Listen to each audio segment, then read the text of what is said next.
Princess Zara stood at the tall windows of her crystal palace and watched the human ships come closer through the dark space filled with stars. The ships looked small against the huge backdrop of her home world, but she knew they carried something very important inside them. These humans were coming to end a war that had been going on for too long and had killed too many people on both sides. The Third Galactic War had been terrible for everyone. Planets had been destroyed, and millions of beings had died fighting. The Valthurian Empire had always thought they were stronger and better than other races, especially the humans who seemed young and wild to them. But recently, the humans had won some big battles that surprised everyone. Now both sides wanted peace, and the only way to get it was through an old tradition, a marriage between royal families. Zara touched the cold crystal of the window with her long fingers. She had known this day would come since she was a child. As the only daughter of Emperor Valdris, it was her duty to marry whoever would bring peace to her people. She had studied the human culture and learned their language perfectly. She knew about their strange customs and their short lives. What she did not know was what kind of man she would have to spend the rest of her life with. The human convoy finally landed in the great courtyard below her window. Zara watched as soldiers in blue uniforms came out first, followed by people in fancy clothes who must be the diplomats. Then she saw him, a tall man with brown hair who walked with confidence but not arrogance. This had to be Jonathan Blake, the human ambassador who would become her husband. From her high window, Zara could see that Jonathan was handsome in the way humans were, with strong shoulders and a face that looked kind. He moved with grace as he greeted her father's ministers, and she noticed that he bowed in exactly the right way for Valtharian customs. Someone had taught him well. An hour later, Zara met Jonathan face to face in the formal receiving hall. The room was filled with nobles from both races, all watching to see how the future married couple would get along. Jonathan approached her with steady steps and bowed again, this time speaking in perfect Valtharian language. "Your Highness, I am honored to meet you," he said, and his voice was warm and respectful. "I hope this union will bring lasting peace between our people." Zara studied his brown eyes and found no dishonesty there, only genuine interest and something that might have been nervousness. She had expected a cold political man who would see her only as a tool for peace. Instead, she found herself looking at someone who seemed to actually care about what she thought. "Welcome to Valthera, Ambassador Blake," she replied in his human language, which made him smile with surprise and pleasure. "I hope you will find our world interesting during your stay." The formal meetings went well over the next few days. Jonathan proved to be smart and well-educated, asking good questions about Valtharian history and culture. He did not try to change their ways or suggest that human methods were better. Instead, he listened and learned, which impressed even the oldest nobles who had been against this marriage from the start. During their private talks, Zara found herself enjoying Jonathan's company more than she had expected. He had read many books about her people's ancient stories and seemed especially interested when she told him about the great warriors of the past. His eyes would get bright and focused when she talked about battle tactics and famous fights, as if he understood these things better than most diplomats would.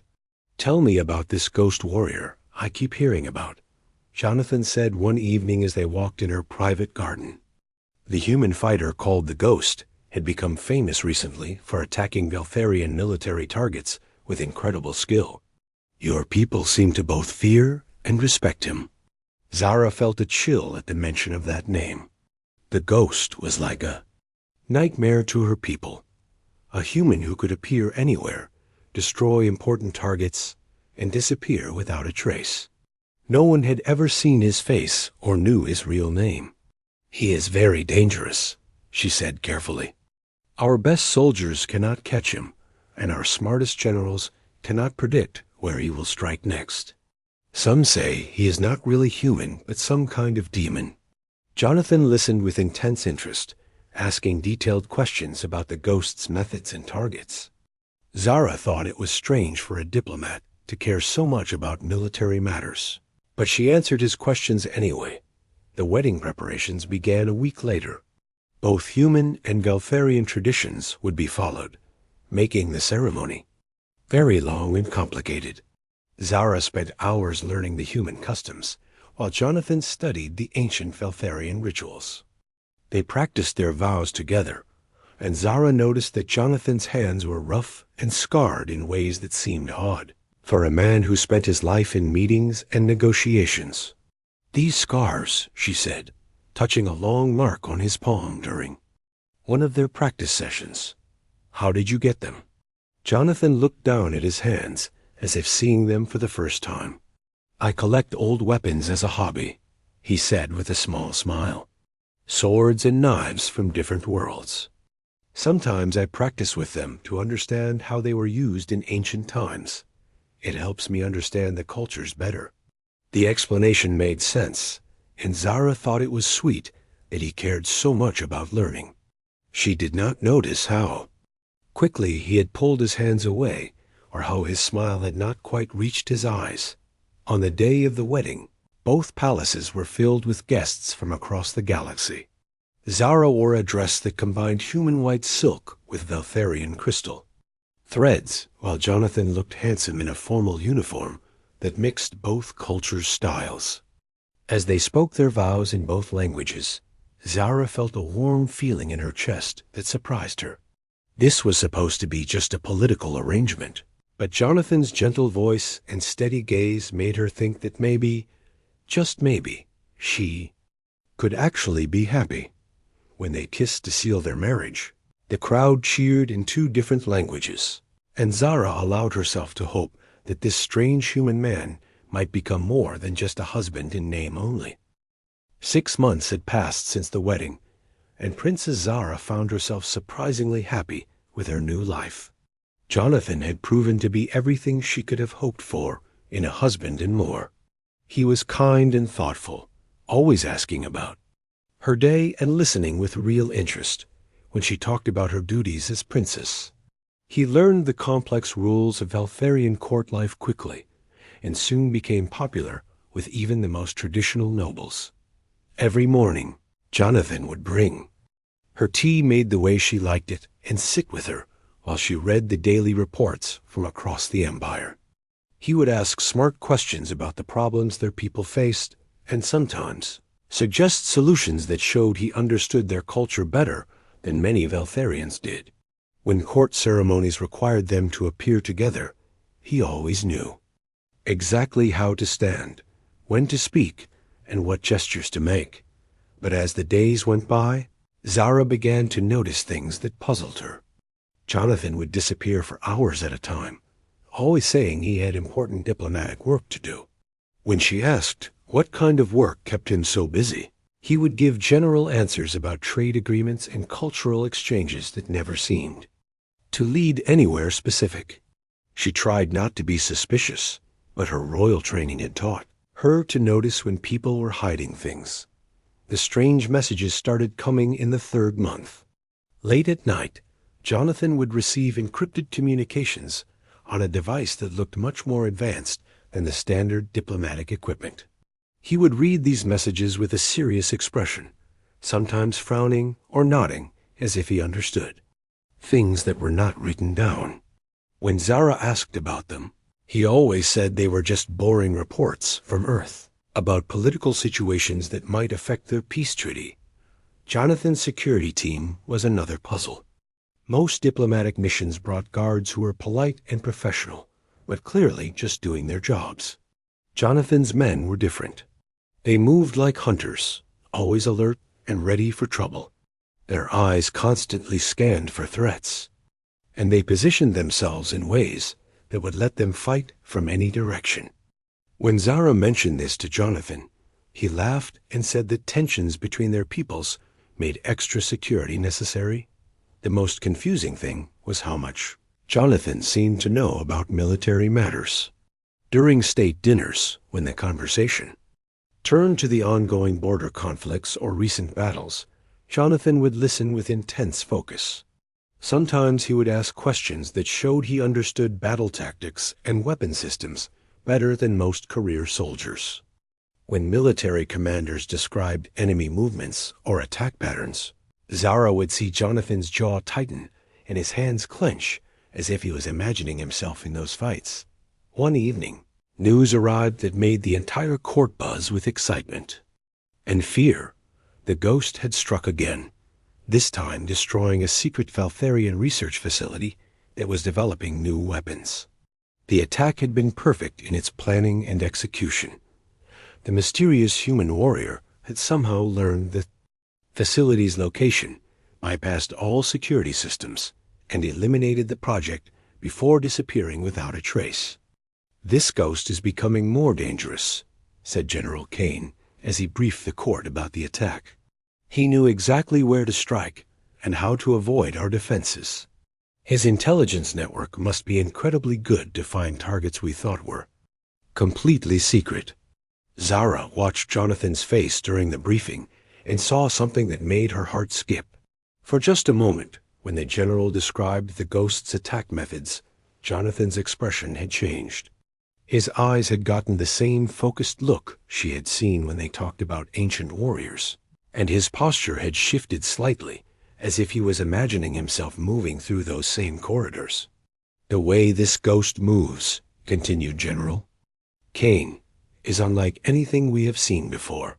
He uses human technology, but fights with a style that seems to blend techniques from many different worlds. Our analysts think he might have been trained by multiple species, which would explain his unusual abilities." Jonathan nodded thoughtfully and asked several detailed questions about the facility's defenses and the timing of the attack.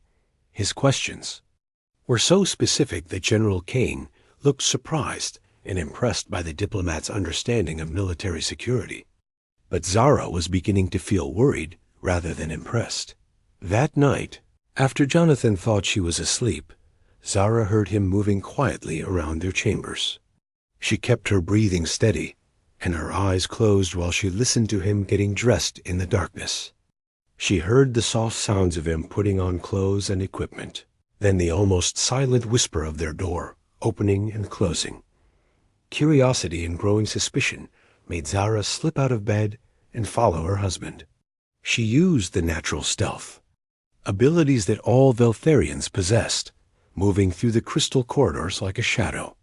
Jonathan was ahead of her, walking with purpose through parts of the palace that were usually empty at night.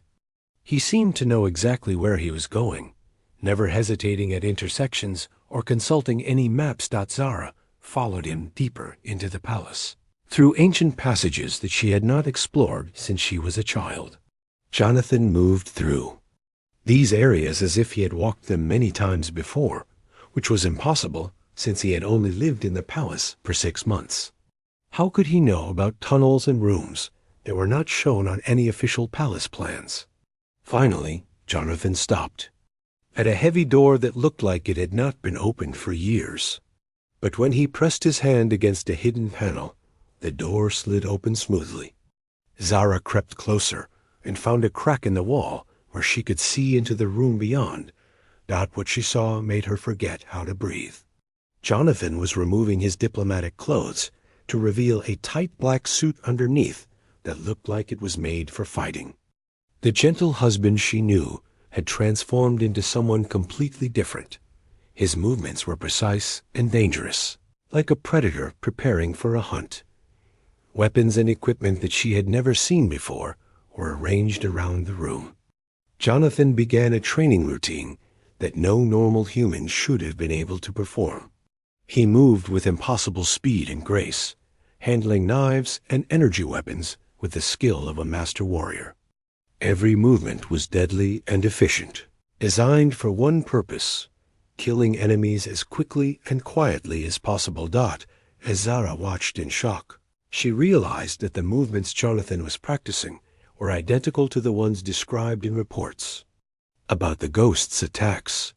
The way he moved through imaginary opponents, The techniques he used with each weapon, even the timing of his strikes, everything matched the mysterious warrior who had been terrorizing Valtharian military targets. Before she could fully process what she was seeing, alarms began screaming throughout the palace.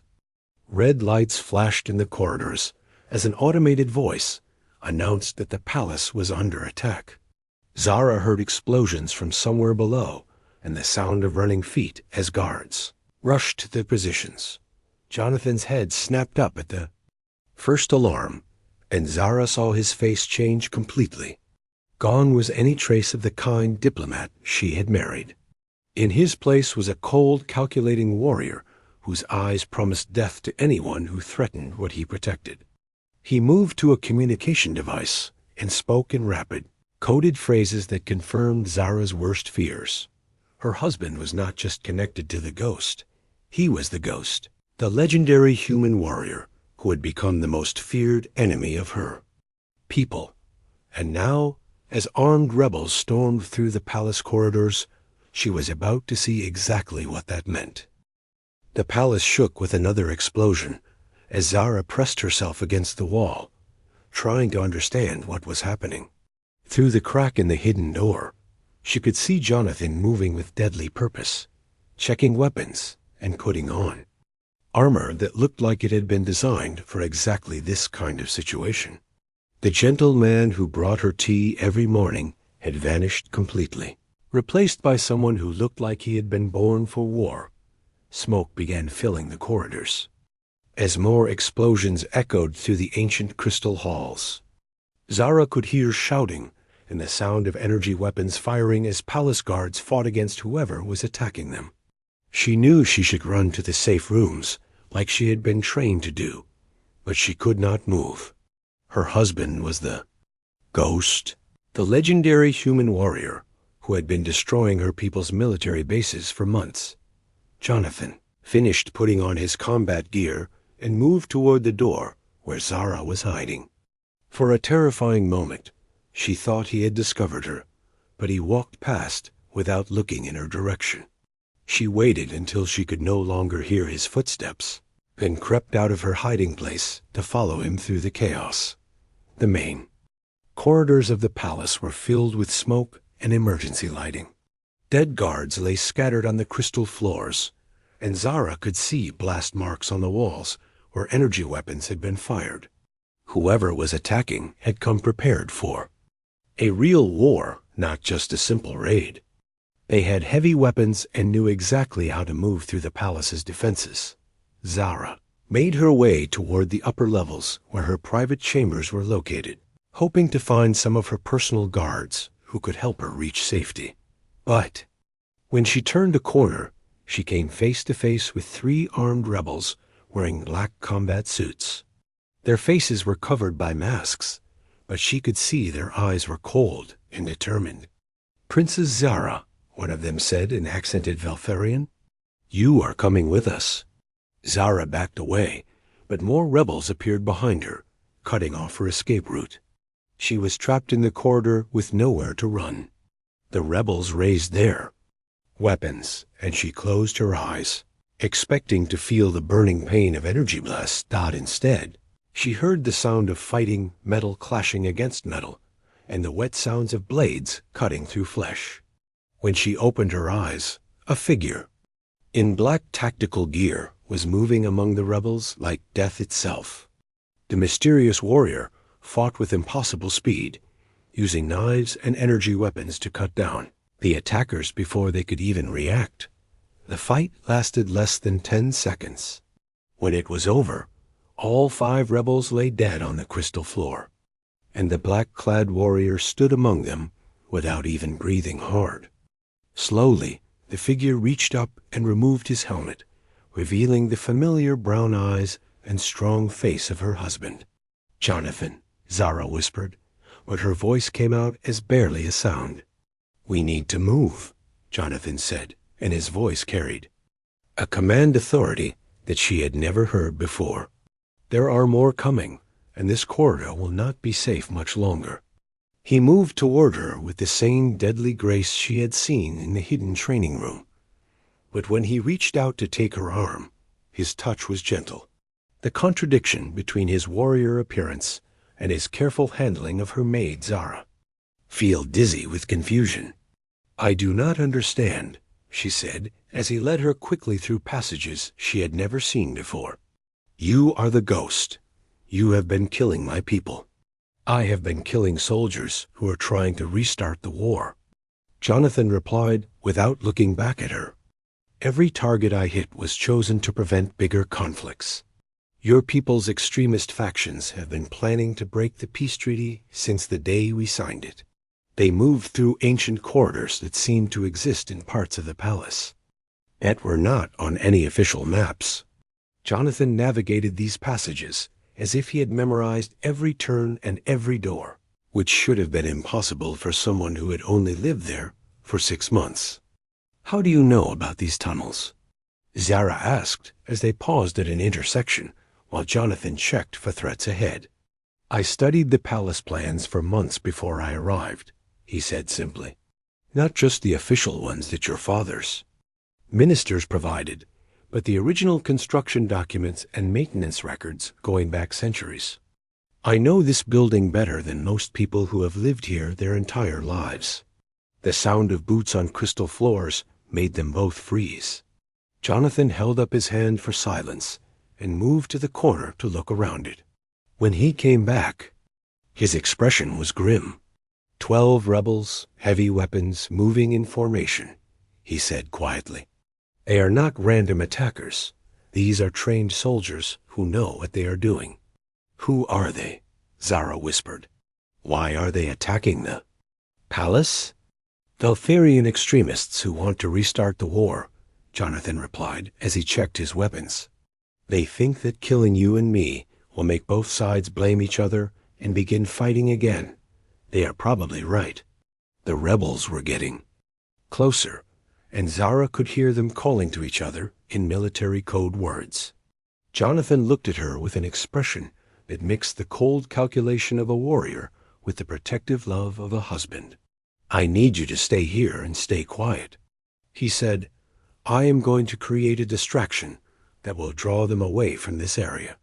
When the shooting starts, you run toward the communication center using the route I am about to show you." "No," Zara said, surprising herself with the firmness in her voice. "I am not hiding while you fight alone." Jonathan stared at her as if she had suggested jumping off the palace roof. "You are not trained for combat. These rebels will kill you without hesitation." "I am Veltharian royalty," Zara replied, feeling anger replace her confusion and fear. "I have been trained in combat since I was old enough to walk.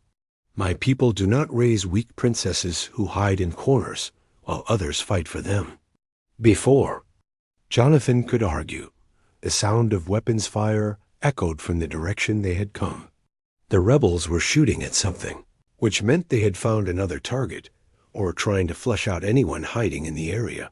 "We need to reach the communication center," Jonathan said, making a decision. "If we can contact both human and Veltharian forces, we might be able to coordinate a response that saves your father and stops this coup attempt." "My father," Zara said, feeling ice in her stomach. "Where is he?" Jonathan's expression grew even more grim. "According to the communications I intercepted, he has been taken to the throne room. The rebel leader wants to use him as a bargaining chip to force your surrender." They began moving again, but this time Zara noticed that Jonathan was treating her differently. Instead of trying to protect her like a helpless victim, he was moving with her like a partner. He showed her how to stay in cover, how to move silently on the crystal floors, and how to watch for threats while they traveled. When they reached the communication center, Jonathan quickly activated multiple systems and began sending coded messages in several different languages. Zara listened to him coordinate with human military units and loyal Veltharian forces, speaking in the precise language of a professional soldier who had done this many times before. "Admiral Stevens, this is Operation Deepwatch," he said into one communicator. "Palace is compromised. Repeat, palace is compromised. Request immediate extraction support for primary assets. To another communicator, he spoke in perfect Veltharian. Military code. General Kane, this is diplomatic security. Emperor Valdus is held in the throne room by approximately 50 rebel soldiers. Request coordination for joint rescue operation. As responses came back from both sides, Zara began to understand the full scope of what was happening. The attack on the palace was not random. It was a carefully planned military operation designed to destroy the peace treaty by killing the symbols of cooperation between humans and Veltharians. How long have you been planning for this? She asked as Jonathan continued his communications. Since before I arrived on your world, he replied without stopping his work. Terran intelligence knew that extremists on both sides would try to sabotage the peace. My job was to be ready for whatever they tried. And the marriage? Was that part of your mission too? Jonathan stopped what he was doing and looked at her directly. The marriage was arranged by both governments as a political necessity. But what I feel for you, that was never part of any plan. Before Zara could respond to this confession, new alarms began sounding throughout the palace. A voice came over the communication system, speaking in the formal tones of a military commander addressing his troops. Princess Zara, the voice said, this is Commander Thex of the True Veltharian Liberation Front. You have 1 hour to present yourself in the throne room, or your father dies and the war between our species begins again. Choose wisely.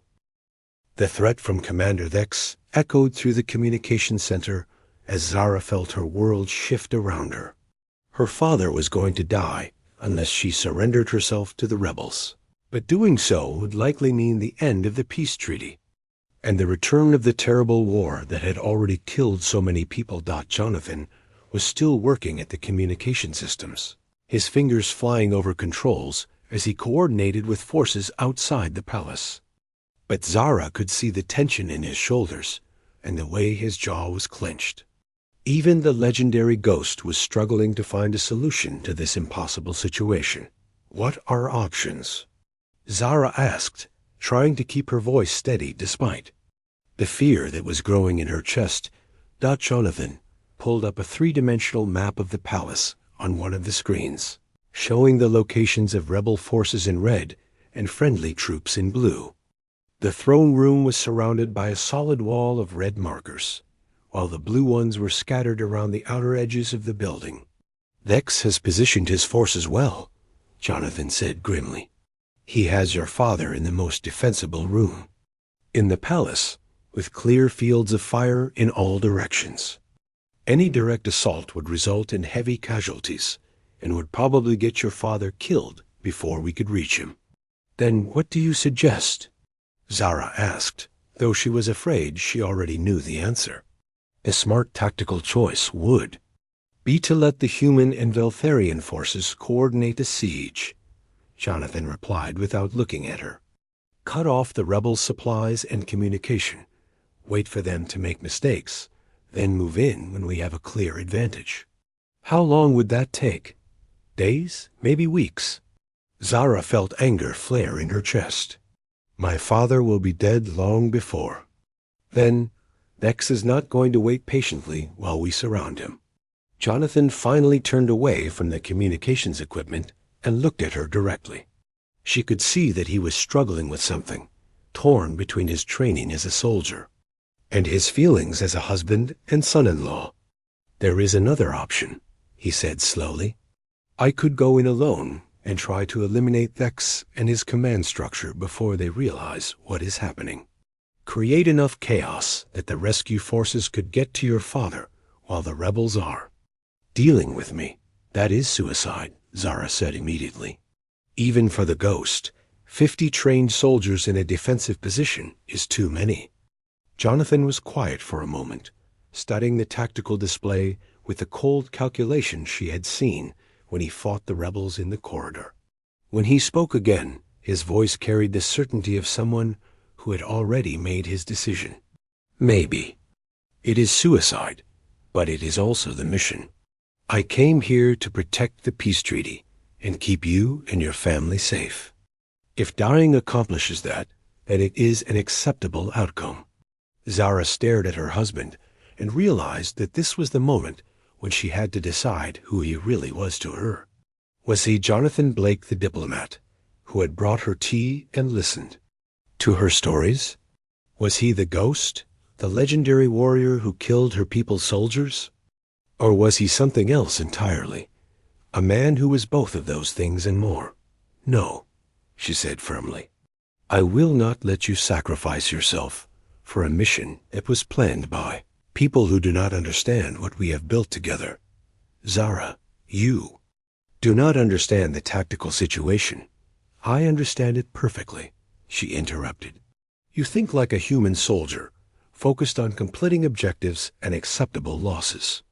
But I am Veltharian royalty, and we think about problems differently." She moved to the tactical display and began manipulating the controls, highlighting different areas of the palace and showing movement patterns that Jonathan had not considered. "You know the building's layout, and you have superior human technology," she said as she worked. "But I know the people in that throne room, including Commander Thex. I know how they think and what they expect. Most importantly, I have abilities that your human planning did not account for." Jonathan watched her work with growing interest. "What kind of abilities?" "Veltharians are naturally telepathic," Zara explained. "Not mind reading like in your human stories, but we can sense emotions and intentions from a distance. I can tell you exactly how many people are in that room, what their emotional states are, and whether they are planning to kill hostages or keep them alive." She closed her eyes and extended her mental senses toward the throne room. After a moment, she opened them again with new information. "There are 47 rebels in the throne room, not 50. My father is alive, but injured. I can sense his pain and fear. Commander Thex is confident, but also nervous about something. There are 3 other hostages besides my father, probably ministers who were in the wrong place when the attack started." Jonathan stared at her with a mixture of admiration and concern. "That information helps, but it does not change the basic tactical problem. We are still outnumbered and outgunned." "Not if we work together," Zara replied. "Your human technology and combat training combined with my knowledge of the palace and my telepathic abilities. We approach this as partners, not as a soldier protecting a civilian." "Absolutely not," Jonathan said immediately. "I will not put you in danger like that. The whole point of this mission was to keep you safe." Zara felt her own anger rising to match his stubbornness. "The mission has changed, Jonathan. This is not about keeping one princess safe anymore. This is about preventing a war that will kill millions of people. And I am not asking for your permission." She began checking the charge on a Veltharian plasma weapon that was mounted on the wall of the communication center.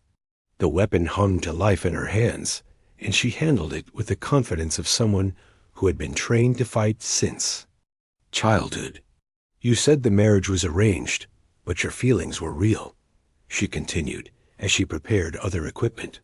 "If that is true, then you need to trust me as your partner, not just as your mission objective." Jonathan watched her preparations with the calculating gaze of a professional warrior evaluating a potential ally. She could see him weighing her skills against the tactical requirements of the mission they were about to undertake. "If we do this together, we do it my way tactically," he said finally. "You follow my lead on combat decisions, and if I tell you to retreat, you retreat immediately." "Agreed," Zara replied. "But I make the decisions about dealing with Thex and the other Veltharians. You understand human psychology, but these are my people." They spent the next 20 minutes planning an assault that would combine human military precision with Veltharian knowledge and abilities. Jonathan explained how they could use the palace's ancient ventilation systems to approach the throne room without being detected. Zara described the layout of the room and the positions where Vex would likely place his guards. The key is timing, Jonathan said as they prepared to leave the communication center. We need to disable their leadership and communications before they can react. Once they lose coordination, individual rebels will be much easier to handle. And if something goes wrong? Zara asked. Jonathan looked at her with the same steady gaze that had first attracted her during their wedding ceremony.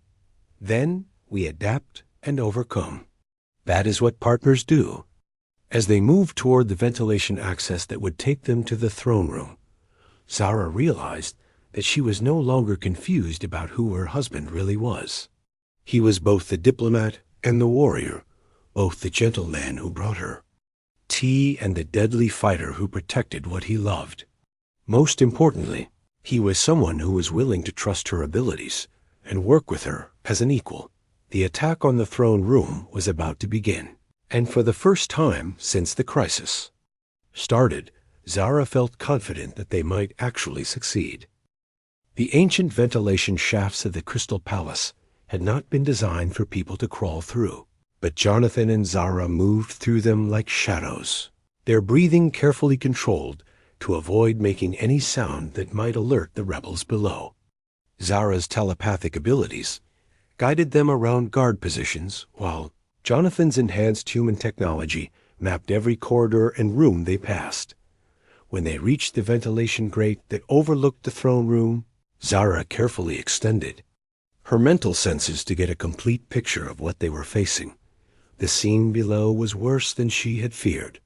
Her father, Emperor Valdris, knelt in the center of the room with his hands bound behind his back and a visible wound on his forehead where someone had struck him. 3 ministers knelt beside him, all looking terrified, but still alive. Commander Vex stood near the throne itself, a tall Veltharian with the bearing of a career military officer who had turned against his own people. He wore the black uniform of the rebellion with pride, and his eyes held the cold certainty of someone who believed completely in his cause. Around the room, his soldiers had positioned themselves with professional skill, creating overlapping fields of fire that would make any direct assault extremely dangerous. 47 rebels, just like you said, Jonathan whispered as he studied the scene through a small optical device. Vex has them positioned well, classic defensive formation with clear sight lines and good cover. Any frontal assault would be suicide. Zara closed her eyes and pushed her telepathic senses deeper into the room below. She could feel the emotions of everyone present, her father's pain and worry, the minister's terror, the rebels' mixture of excitement and nervousness. But most importantly, she could sense Commander Vex's mental state. Vex is confident, but also impatient, she reported quietly. He genuinely believes that killing us will restart the war, and that this is somehow good for our people. But he is also worried about how long this is taking. He expected me to surrender immediately. Good, Jonathan said grimly. Impatient. Enemies make mistakes. Are you ready? Zara checked her plasma weapon one final time and nodded. They had planned this assault carefully, combining Jonathan's knowledge of human small unit tactics with her understanding of Veltharian psychology and the palace's layout. The key was to strike fast and hard, eliminating the rebel leadership before the individual soldiers could organize an effective response. Jonathan used a small cutting tool to remove the ventilation grate silently, creating an opening just large enough for them to drop through. The throne room's high ceiling and ornate crystal decorations would provide cover for their initial approach. But once they were discovered, the fight would become desperate very quickly. Remember, Jonathan whispered as they prepared to drop into the room. Disable their communications first, then go for the leadership. If we can cut off Vex's ability to coordinate his forces, individual rebels will be much easier to handle. They dropped through the opening simultaneously, landing with barely a sound on the crystal balcony that ran around the upper level of the throne room.